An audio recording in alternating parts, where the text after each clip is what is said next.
How we doing? Did it. This is tripod for today. All right, so it's been a minute. How you been? What have you been up to? Working and doing stuff for the campaign. Same old thing.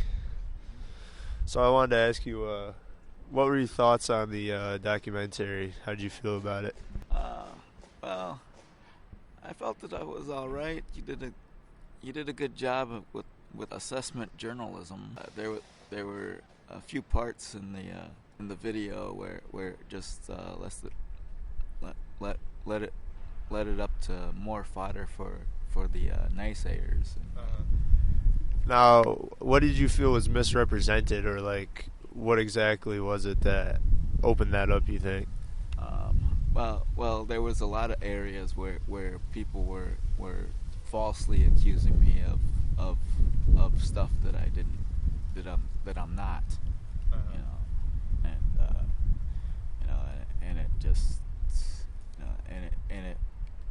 and it just looked like it reflected more negatively upon me.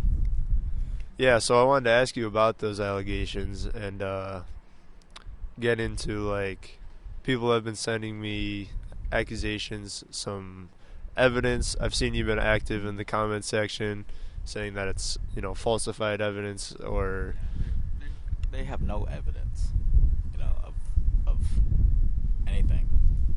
I mean, if you look at what they're falsely accusing me of being, they have no evidence, number one, and if we just take a step back, out of everything that they're saying about me,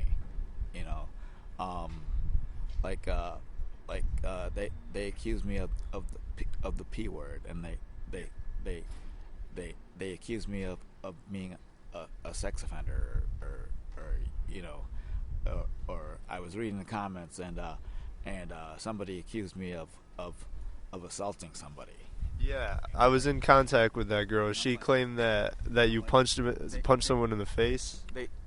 They have no evidence of the incident, and they can't produce a single individual who this supposed assault occurred. If I was what they claim me to be, I wouldn't be working out here. I wouldn't be allowed to be on the comments. They're doing the same thing to me that they do to everybody that they disagree with. They label them, and they have this image of people, and it's the same thing they do to Trump. Trump committed no crimes, yet they make up and manufacture phony crimes that they put on him. Yeah, just being associated with you for a short time, they've already turned on me. I've already got comments coming after me. But one thing I did want to ask you about was there was a Facebook page posted in the comments. I saw that. I saw that. The only phony page. The only piece on there I wanted to question. It was created in 2020. Yeah. Right? Everything on it was created in 2020. Yeah. Okay? And nothing, and they haven't done anything since 2020. Right. The only question I had for you was there was one conversation on there. It looked like someone was posing as there's never an age clarified, so it's not necessarily incriminating. But there was a conversation between you and someone, either posing or if it was real, screenshots of messages. There were photos exchanged. Nothing graphic, really. And I don't really see exactly what that proves, but I wanted to question, did that conversation occur? Do you know the picture I'm referring to? Well, someone's putting a picture up, of me, dressed in some sort of lingerie or something, but it's not me, it's a doctored picture. So you think they just photoshopped your face onto it? Yeah, I have a post on my Instagram where I warned people, because there was a time where people where some people were creating phony Instagrams. Like, it was my name, but it wasn't my Instagram.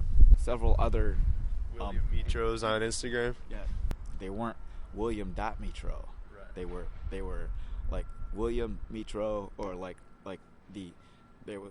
So you think people are trying to frame you, essentially? Is that your view of it? Yeah. Now, So they're posting this picture up and trying to claim it's me, you know, but it's not me, you know. They're trying to. Now, what do you think the motivation behind something like that would be? I was also looking at that Facebook page, you know, and there's a picture of two girls over in front of Waffle Frolic, and they're kind of copying me or the sign, yeah, it was a sign. Came across that too. Yeah, and I saw you comment on that too. It's like, you know, they're like, you know, it's like they're trying to defame and ruin people that have opposite views of them. Yeah. You know, and it's like, you know, I'm not transphobic. You know, I'm not homophobic. You know, I have gay friends. You know, but it's like, you know, and then I was also noticing on their page that they have pictures of me showing magic to kids. Yeah. You know, on the comments. You know, and I'm like, you know, that doesn't damage me. Yeah. You know, that's I'm a very like, normal thing I'm for like, you to be doing. I'm like that Street performer. you know, Yeah. that doesn't damage me. You know, what are they trying to do? You know? I will say I definitely noticed there was a lot of things on there that were completely irrelevant to supposedly the point of the page. So as far as this topic goes, the last thing I want to question about is, regardless of legality or intentions, I have seen that you follow a number of underage girls on Instagram, or at least around that younger age, and you have admitted to being in communication with them. Obviously, no crime has been committed there, but I just want to question the reason for that. I follow people who follow me. You know, and when I follow people, I go along I go along, and I look at everybody that you know, Yeah. and I go on, and I just click follow. It doesn't matter how old they are. Yeah, I understand that, and people, when you talk to people on social media, you know, they don't tell you how old they are. yeah. You know, it's like, you know, I'm just on social media to promote my business, you know, promote advertising and networking. Yeah. You know. Yeah, one girl who claimed to be a holder of some evidence, when I asked for screenshots of the messages, she said that all your messages were about politics.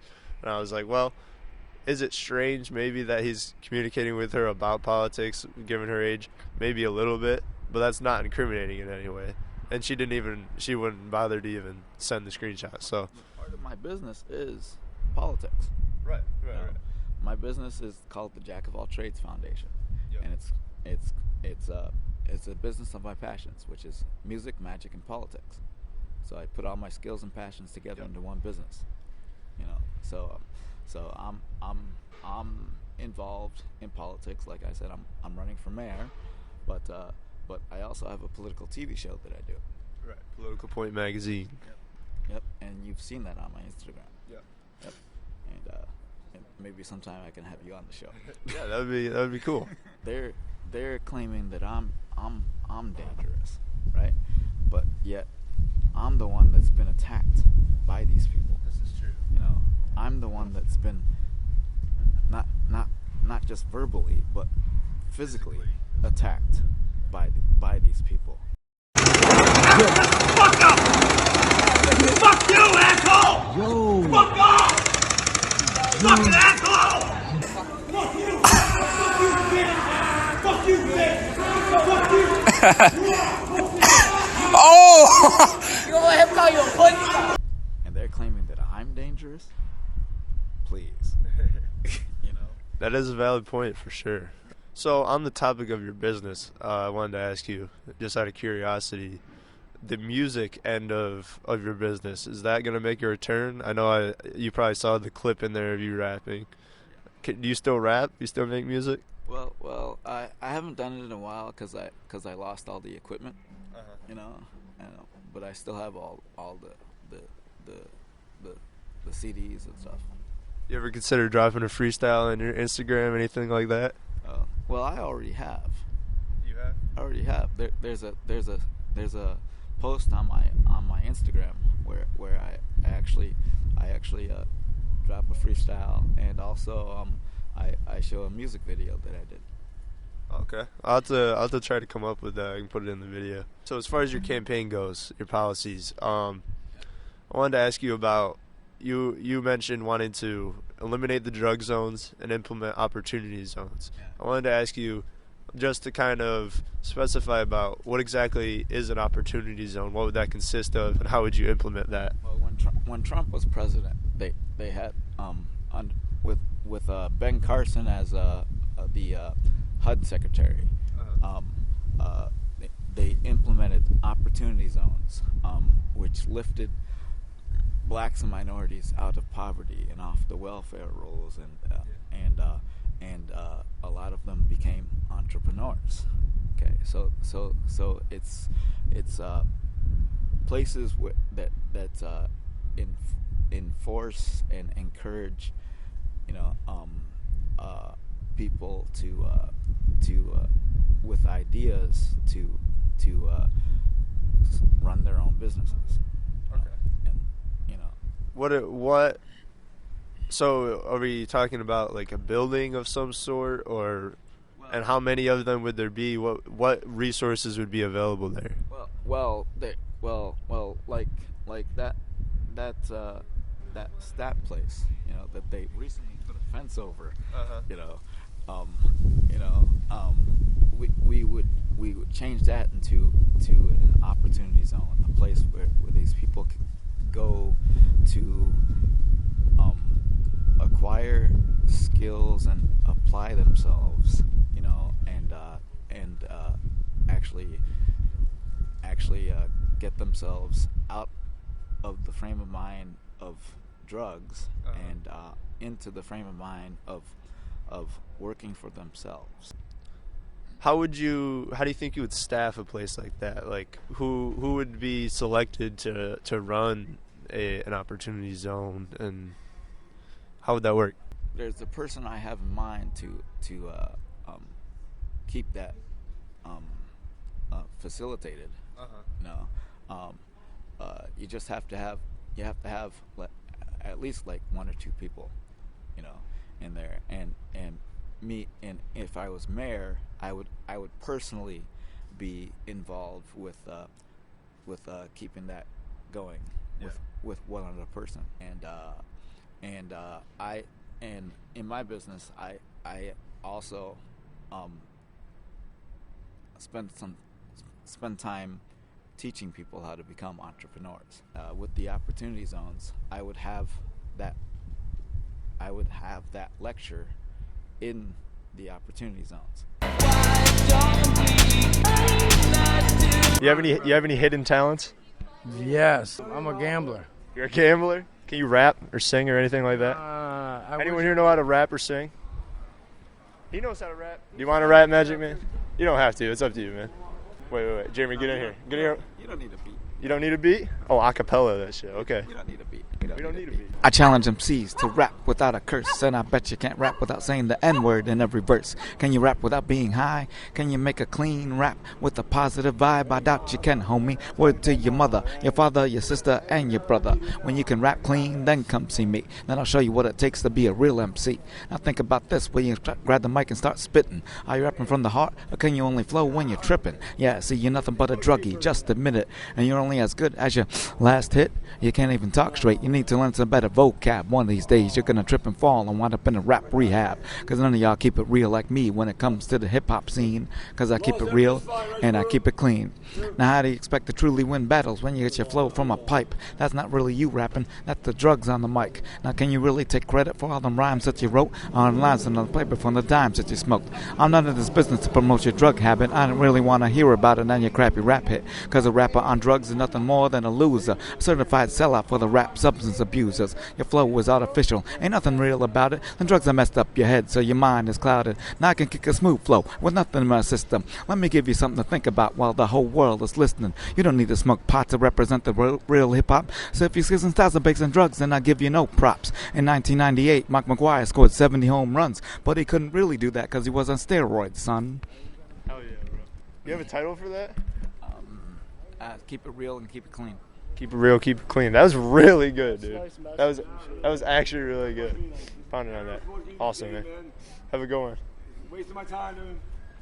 What's a waste of your time? No, I mean, You good? Yeah.